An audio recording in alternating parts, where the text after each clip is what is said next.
আজ রথযাত্রা। জয় জগন্নাথ বলে আজকের ভিডিও শুরু করছি।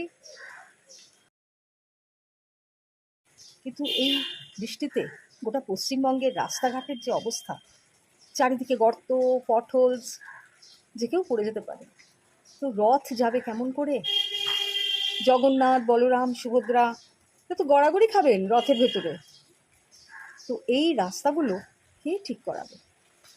ঘাটালের যে অবস্থা, দুদিন আগে দেখলাম ছবিতে, ভয়ঙ্কর।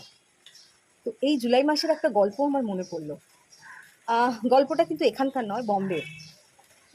ওখানে দাদারাও বিলহরে বলে এক ভদ্রলোক, যার একমাত্র ছেলে প্রকাশ এরমই একটা গর্তে পড়ে মারা যায়, যাকে বলে পটহোল। তারপর থেকে ভদ্রলোক নিজের দায়িত্বে 550টা এরকম গর্ত বুঝিয়েছেন। কী দিয়ে বুঝিয়েছেন? যেসব বাড়ি ভাঙা হয় সেখান থেকে খোয়া, সুরকি, সিমেন্ট, ইট, বালি জোগাড় করে 550টা গর্ত তিনি বন্ধ করেছেন, যাতে তার সন্তানের মতন অন্য কারো সন্তান মাটির ভেতরে পড়ে বা গর্তর ভেতরে পড়ে মারা না যায়। তাই তাকে সবাই আজকে কি বলে ডাকে জানেন?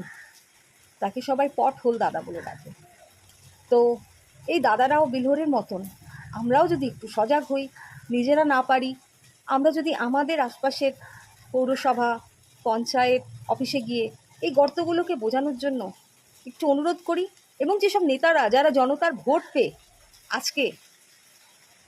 তারা আজকে নেতা হয়েছেন, তারা আজকে এইসব বড় বড় জায়গায়, কেউ পঞ্চায়েত প্রধান, কেউ পৌরপিতা, পৌরমাতা হয়েছেন, তারা এই দাদারাও বিলহরের মতন বা পটহোল দাদার মতন নিজেদের পয়সাতে করতে হবে না, সরকারি পয়সায় রাস্তাঘাটগুলো একটু ঠিক করেন, তবে মানুষ বাঁচবে।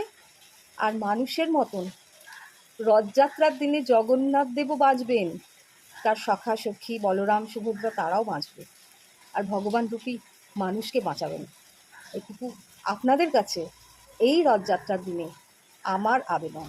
আমার কথাগুলো ঠিক মনে হলে প্লিজ ফলো করবেন, লাইক করবেন, শেয়ার করবেন এবং অবশ্যই কমেন্ট করবেন। ধন্যবাদ।